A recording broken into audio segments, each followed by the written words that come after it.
नमस्कार साथियों, मेरा नाम है आर के सिंह। संस्कृति आईएएस के प्लेसेस इन न्यूज सीरीज में आप सभी का स्वागत है। जैसा कि आप सभी जानते हैं कि हम अपने इस कार्यक्रम में चर्चा में रहने वाले स्थानों के बारे में मानचित्र के माध्यम से उन पर प्रकाश डालते हैं। तो इसी क्रम में आज हम जिस प्लेस की चर्चा करने वाले हैं वो है लेबनान।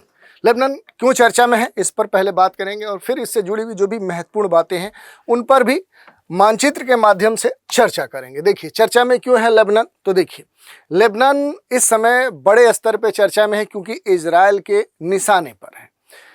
क्यों निशाने पर है, आप सभी जानते हैं कि इस समय बुरी तरह से मिडिल ईस्ट जल रहा है। मिडिल ईस्ट में बढ़ रहे तनाव का खतरा लेबनान तक अब पहुंच चुका है। मिडिल ईस्ट के बीच में चल रही जो लड़ाई है उस लड़ाई ने लेबनान को सुर्खियों में ला दिया है, क्योंकि हाल ही में देखेंगे ह्यूमन राइट्स वॉच ने ये बताया कि इजरायली सेना ने दक्षिणी लेबनान के योहमोर के जो रिहायशी इलाके हैं वहां पर वाइट फास्फोरस आर्टिलरी का इस्तेमाल किया।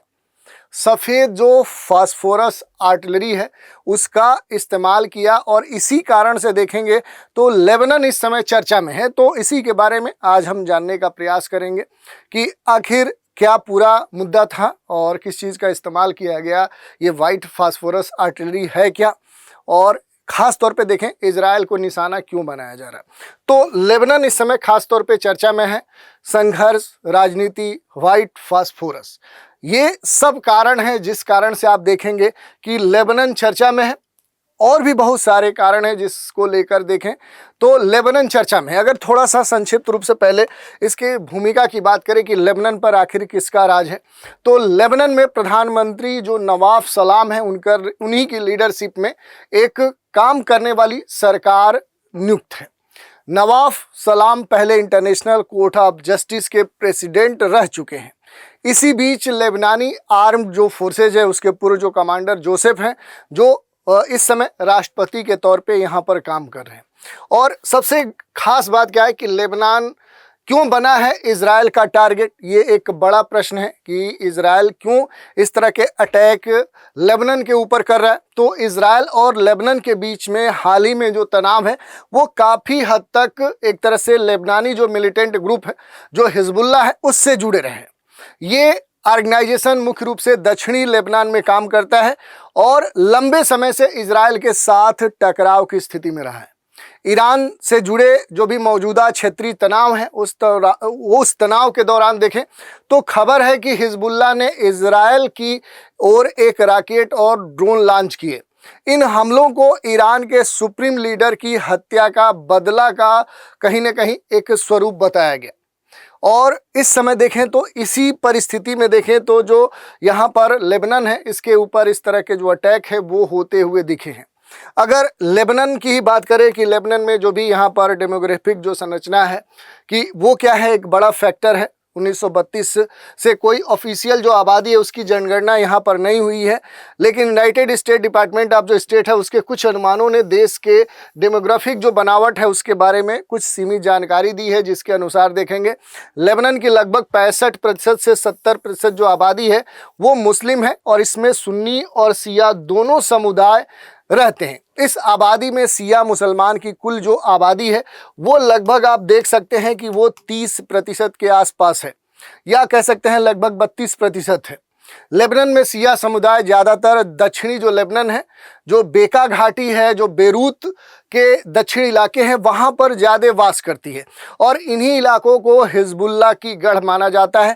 तो 2-3 जो क्षेत्र हैं वो बड़े महत्वपूर्ण हैं, जैसे बेका की जो घाटी है, बेरूत के दक्षिणी जो इलाके हैं, तो इनके बारे में डिटेल से हम जानकारी लेंगे, क्योंकि यहाँ पर लेबनान का अनोखा एक पावर जो शेयरिंग सिस्टम है वो भी है। लेबनान एक पॉलिटिकल सिस्टम को फॉलो करता है जिसे एक तरह से कन्फेशनलिज्म कहते हैं। ये देश के बड़े धार्मिक जो समुदाय हैं उनके बीच में जो पावर है उसको डिस्ट्रीब्यूट करता है, बांटता है। इस सिस्टम के तहत जो प्रेसिडेंट है वो एक मैरोनाइट क्रिश्चियन होना चाहिए, प्राइम मिनिस्टर एक सुन्नी मुस्लिम और पार्लियामेंट का स्पीकर एक शिया मुस्लिम होना चाहिए। और इसी कारण से देखेंगे तो यहाँ की जो स्थिति है वो बड़ी गंभीर है। जो वाइट फास्फोरस जो अटैक आर्टिलरी करने की बात कही जा रही है, दरअसल ये एक ऐसा केमिकल है जो ऑक्सीजन के संपर्क में आने के बाद जल उठता है और इसका इस्तेमाल धुआं पैदा करने के लिए और युद्धों के मैदानों को रोशन करने के लिए किया जाता है। लेकिन जब इसका इस्तेमाल हथियार के तौर पे, वेपन के तौर पे किया जाता है तो ये कहीं अधिक आग लगा सकता है और इंसानों की जो हड्डियां हैं उन तक को जला सकता है। अगर कोई इस हमले में बच भी जाता है तो उसके शरीर में जो संक्रमण है, इन्फेक्शन है, जो अंगों के खराब होने का जो खतरा है वो बढ़ जाता है। और इसी तरह का जो अटैक है वो लेबनान में देखने को मिला है और इसी कारण से लेबनान चर्चा में है। तो थोड़ा सा लेबनान की जो भौगोलिक अवस्थिति है उसकी हम थोड़ी सी चर्चा करेंगे और इसके लिए हम मानचित्र का क्या करेंगे, सहारा लेंगे। तो देखिए, अगर हम बात करेंगे कि लेबनान जो है वो कहाँ पर हमें देखने को मिलेगा, तो जो लेबनान है ये क्या है, मध्य पूर्व का एक छोटा सा देश है। यहाँ पर आपको देखने को मिलेगा लेबनान, जो पश्चिम एशिया में जो भूमध्य सागर है, जो मेडिटेरेनियन सी है, उसके पूर्वी तट पर आपको इसकी मौजूदगी देखने को मिलेगी। और पृथ्वी के उत्तर पूर्वी गोलार्ध में क्या है, इसकी मौजूदगी है। आप देखिए यहाँ पर 23.5 डिग्री उत्तरी अक्षांश है, यानी कर्क रेखा है, और इधर प्राइम मेरिडियन लाइन के ये पूरब में इसकी अवस्थिति है। तो इस कारण से आप कहेंगे ये उत्तर पूर्वी गोलार्ध में अवस्थित एक महत्वपूर्ण देश है। ये जो देश है इसके अगर थोड़ा सा बड़े मैप की बात करें तो ये लेबनान का बड़ा मैप है। दो जो देश हैं वो मुख्य रूप से इससे अपनी सीमा साझा करते हैं, यानी जो लैंड के स्तर पे देखें तो यहाँ पर दो देश देखने को मिलेंगे। यहाँ पर देखिए सीरिया देखने को मिलेगा। सीरिया यहाँ पर उत्तर पूरब का पूरा जो क्षेत्र है वो लेबनान से अपनी सीमा साझा करता है। और दूसरी तरफ देखेंगे कि लेबनान के दक्षिण में तो इधर इजराइल जो है, इजराइल आपको देखने को मिलता है। तो दो देशों की जो भूमि सीमाएं हैं वो लेबनान से लगती हैं। पहली सीरिया है और दूसरा आपको इजराइल देखने को मिलेगा। तो ये दो महत्वपूर्ण देश हैं जिनकी सीमाएं लगती हैं। और पश्चिम में आप देखिए तो इधर पूरा जो भूमध्य सागर है उससे ये अपनी तटीय सीमा साझा करता है। और इसी तटीय क्षेत्र में जो बेरूत लेबनान की राजधानी है वो भी आपको देखने को मिल सकती है। अब थोड़ा सा अगर इसके फिजिकल मैप की हम बात करें, भौतिक अवस्थिति की बात करें, तो यहाँ पर देखिए अगर थोड़ा सा इसका वर्गीकरण करें तो लेबनान की जो स्थलाकृति है, जो यहाँ की टोपोग्राफी है, उसको भौतिक मानचित्र में अलग अलग स्तर पे दर्शाया जाता है। लेकिन इसको मूल रूप से आप देखेंगे इसकी फिजिकल अवस्थिति के आधार पर तो चार जो भौगोलिक क्षेत्र है उनमें इसे विभाजित किया जाता है। एक तो भूमध्य सागर के तरफ का जो क्षेत्र है, इसके किनारे जो सकरा तटीय क्षेत्र है, ये आप देखिए इधर आप देखेंगे तो भूमध्य सागर से सटा हुआ जो सकरा तटीय क्षेत्र है ये इसका एक महत्वपूर्ण क्षेत्र है। तो भूमध्य सागर के किनारे स्थित जो सकरा क्षेत्र है, असंतत जो तटीय मैदान है, रेतीली जो खाड़ियाँ हैं और समुद्री जो कह सकते हैं चट्टानी जो तट हैं, उनसे युक्त जो क्षेत्र है, इन चार भागों में क्या किया जाता है, पूरे लेबनान के भौगोलिक क्षेत्र को विभाजित किया जाता है। आप देख सकते हैं। और यहाँ पर अगर हम थोड़ा सा और कुछ महत्वपूर्ण जो लोकेशन है उनकी अगर हम बात करें, ये इसका वर्गीकरण है। और अब यहाँ पर देखिए अगर महत्वपूर्ण लोकेशन की बात करेंगे, जैसे तट के आगे देखेंगे तो अंतर्देशीय जो लेबनान जो पर्वत है वो आपको यहाँ पर देखने को मिलेगा। ये देखिए लेबनान माउंटेन है। थोड़ा और बड़ा अब मैप देखते हैं तो ये देखिए ये एक महत्वपूर्ण जो पर्वत है यहाँ पर उत्तर से दक्षिण फैला हुआ आपको देखने को मिलेगा। लगभग 160 किलोमीटर इस पर्वत की लंबाई यहाँ पर हमें देखने को मिलती है। इसमें कई सारे जो बर्फ से ढकी जो चोटियाँ हैं वो देखने को मिलती हैं। इस पर्वतीय क्षेत्र में कई सारी जो गहरी घाटियाँ हैं वो भी आपको देखने को मिलता है। और यहीं पर अगर आप देखेंगे थोड़ा सा मैप में देखेंगे तो दो तीन महत्वपूर्ण जो चोटियां हैं, जैसे लेबनान का जो सबसे ऊंचा स्थान है वो कुर्नात जो अल जो सौदा है यहाँ पर आपको देखने को मिलेगा। ये सबसे ऊंचा कह सकते हैं स्थान है जो लेबनान जो पर्वत श्रृंखला है उसी में ये आपको देखने को मिल सकता है। लगभग 3088 मीटर जो है वो इसकी ऊंचाई है। और यहीं पर जो महत्वपूर्ण हमने बोला कि एक जो घाटी का नाम आया कि यहाँ पर जो बीका वैली है, जो बीका घाटी है, ये एक महत्वपूर्ण लोकेशन है यहाँ पर लेबनान में। पश्चिम में लेबनान पर्वत जो श्रृंखला है और पूरब में जो समानांतर फैली हुई एंटी जो लेबनान पर्वत श्रृंखला है, उसी के बीच में आप देखिए इधर लेबनान माउंटेन है। ऐसे थोड़ा सा बड़े मैप पे अगर आप देखेंगे तो इधर आप देखिए ये लेबनान माउंटेन ऐसे फैला हुआ है और इधर एंटी कह सकते हैं लेबनान माउंटेन फैला हुआ है। और इन दोनों पर्वतीय क्षेत्रों के बीच में ये जो घाटी है, यही घाटी क्या है, ये बीका वैली कहलाती है। ये घाटी जो है ये पूर्वी अफ्रीका की जो रिफ्ट वैली सिस्टम है उसी का पार्ट है। और यहाँ की जो मिट्टी है, यहाँ की जो सॉइल है वो काफ़ी कह सकते हैं कि क्या है, फर्टाइल है। ये उपजाऊ मिट्टी इस पूरे घाटी बीका घाटी जो है ये उपजाऊ क्षेत्र में आता है। तो ये आपके लिए महत्वपूर्ण यहाँ पर लोकेशन है, इसको आप देख सकते हैं। कुर्नात अस जो सौदा है सबसे ऊंचा स्थान है। अल बीका जो घाटी है पश्चिम में लेबनान पर्वत और एंटी जो लेबनान पर्वत श्रृंखला है उसके बीच में ये पूरी जो बीका वैली है वो आपको देखने को मिलती है।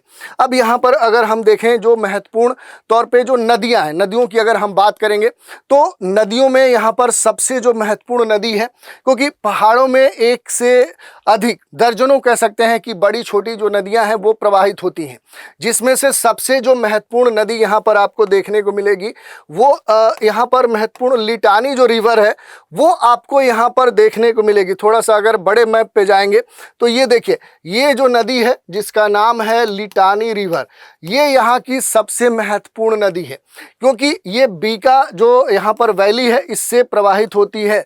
और सबसे महत्वपूर्ण बात क्या है कि इस घाटी क्षेत्र के एक बड़े क्षेत्र को ये क्या करती है, सिंचित करती है। इसी कारण से ये जो यहाँ पर लिटानी जो रिवर है ये बहुत ही महत्वपूर्ण नदी है। इसके अलावा अगर आप देखेंगे तो यहाँ पर और भी बहुत सारी जो नदियाँ हैं वो आपको देखने को मिलेगी। मौसा नदी है, ओरोटेंस नदी है, कराओन झील है, जहाजरानी नदी है, मोवली नदी है, दामोर नदी है। ऐसे बहुत सारी जो नदियां हैं वो यहाँ पर आपको देखने को मिल जाएंगी। दूसरी बात देखिए, अगर हम थोड़ा सा राजनीतिक मैप की बात करें तो यहाँ पर इधर ये पूरा भूमध्य सागर वाला क्षेत्र है और भूमध्य सागर के तट पर ही आपको प्रायद्वीप पर एक बसा जो बेरूत जो सिटी है, ये देखिए एक प्रायद्वीपी छोटा सा जैसे क्षेत्र बनता है। तो बेरूत जो है ये क्या है, ये लेबनान की कैपिटल है, ये राजधानी है। तो इसका जो लोकेशन है वो भी आपको पता होना चाहिए। और यही नहीं, जो बेरूत है ये लेबनान का सबसे बड़ा कह सकते हैं कि सिटी है। यहाँ पर देखेंगे सबसे महत्वपूर्ण शहर है। लेबनान का सबसे अधिक जो आबादी है वो इस शहर में वास करती है। इसके साथ लेबनान का सबसे महत्वपूर्ण वाणिज्यिक केंद्र के तौर पे भी क्या है, बेरूत है। बेरूत बंदरगाह के तौर पे भी काफ़ी भूमध्य सागर वाले क्षेत्र में प्रसिद्ध है। लेबनान का मुख्य जो समुद्री बंदरगाह है वो होने के साथ देखेंगे तो भूमध्य सागर क्षेत्र का सबसे व्यस्त और सबसे बड़ा जो बंदरगाह है वो भी माना जाता है। इसके अलावा यहाँ पर बहुत सारे जो शहर हैं उनको भी आप देख सकते हैं। जैसे इधर आप देख सकते हैं बालबेक है, बतरून है, हलवा है, जबील है, जौनी है। ये कुछ यहाँ के महत्वपूर्ण जो सिटीज़ हैं वो दिए गए हैं। इसके अलावा आप देखेंगे जो भी यहाँ पर अलग अलग जो डेमोग्राफी है उसके बारे में जानकारी दी गई है। आप देख सकते हैं जो सिया सुन्नी है उनका क्या रेशियो है संख्या के स्तर पे, नंबर ऑफ जो भी कह सकते हैं कि सिटीजन्स हैं उनके बारे में जानकारी दी गई है। और इसके बारे में बेसिक जो जानकारी है उसको भी देख सकते हैं। जिस कारण से ये चर्चा में था, फास्फोरस बम क्या है, कैसे काम करता है, थोड़ा सा देख ले। तो फास्फोरस एक रासायनिक पदार्थ है, आप सभी जानते हैं। मोम जैसा दिखाई देता है, इसमें लहसुन जैसी जो तेज गंध है वो होती है और ये ज़्यादातर रंगहीन होता है, लेकिन हल्का पीला ये दिख सकता है, बहुत ज़्यादा ये रिएक्टिव होता है। ये सबसे गंभीर बात है और इसका बड़े स्तर पे वेपन के तौर पे इस्तेमाल हो रहा है, क्योंकि फास्फोरस जो बम है ये सफ़ेद फास्फोरस से बनाया जाता है। ये परमाणु बम की तरह एक तरह से बिहेव करता है।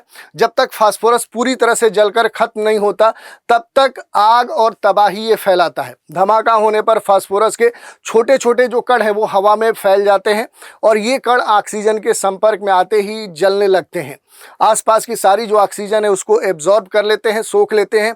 जहाँ भी ये कण गिरते हैं वहाँ आग लग जाती है और ये आग पानी से नहीं बुझती, क्योंकि फास्फोरस खुद ऑक्सीजन बनाना यहाँ पर बनाते रहता है। और अगर हवा में नमी हो और तापमान 30 डिग्री सेल्सियस से ज़्यादा हो तो ये तुरंत खुद जल उठता है। इसीलिए इसे वैक्यूम जो कैनिस्टर है उसमें या पानी में डुबो कर रखा जाता है। ये ऑक्सीजन से तेज़ी से प्रतिक्रिया करता है और बहुत ही गर्मी पैदा करता है। और इसके संदर्भ में जो भी देखें तो विशेष तौर पे जो अंतर्राष्ट्रीय कानून है वो बनाए गए, क्योंकि 1971 के जनेवा कन्वेंशन में सफ़ेद जो फास्फोरस है उसके इस्तेमाल पर प्रतिबंध लगाया गया, क्योंकि 1997 में ये तय हुआ कि अगर रिहायशी इलाकों में इसका इस्तेमाल किया गया तो इससे रासायनिक हथियार माना जाएगा। रूस ने इस पर भी हस्ताक्षर किए हैं, लेकिन अलग अलग देखें तो युद्धों में अलग अलग देशों के द्वारा इसका जो इस्तेमाल है वो हथियार के रूप में किया जाता रहा है। जैसे कि अभी देखें तो लेबनान के ऊपर इसका इस्तेमाल किया गया है।